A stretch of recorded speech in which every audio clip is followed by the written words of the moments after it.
Од мај 2024 година украинската влада идентификуваше повеќе од 19.000 деца кои биле депортирани или насилно раселени во Русија.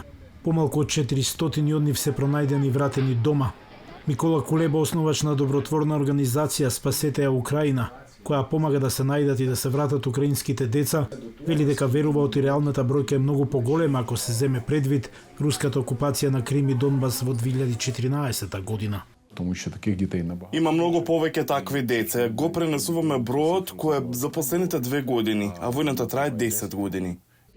Богдан Швецов од Херсон има 14 години. Кога руските сили го зазедоа градот, директорот на неговото училиште, назначен од руската окупација, му предложил да се придружи на двонеделното патување во детски камп на Крим.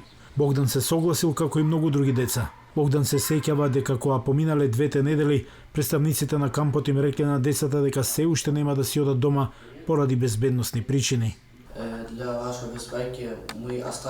Тие рекоа за ваша безбедност ќе ве оставиме во кампот, ќе бидете безбедни овде, бидејќи во вашиот регион ќе има гранатирање.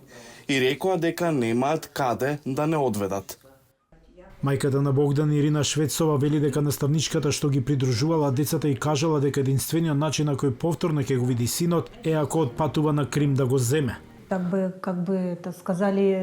Директорот на овој камп рече дека им бил даден рок до 7 април, а оние кои нема да ги земат децата, оние деца кои имаат родители, ќе бидат распределени на различни места.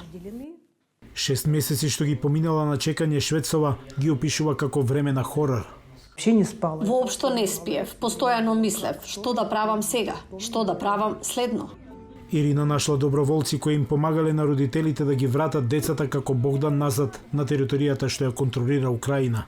7 априля и од детей 33 ребенка. На 7 април требаше да бидат вратени 33 деца, но беа вратени само 32, бидејќи имаше 2 сестри, а едната останала во Крим. Нивната баба, која требаше да си ги земе внуките, почина попат. Меѓународниот кривичен суд го обвини рускиот претседател Владимир Путин за воени злосторства, незаконско депортирање и трансфер на деца. Украинските власти велат дека илјадници нејзини деца се незаконски држани во Русија или на териториите окупирани од Русија далеко од нивните семејства, кои стравуваат дека многу од нив можеби никогаш нема да се вратат.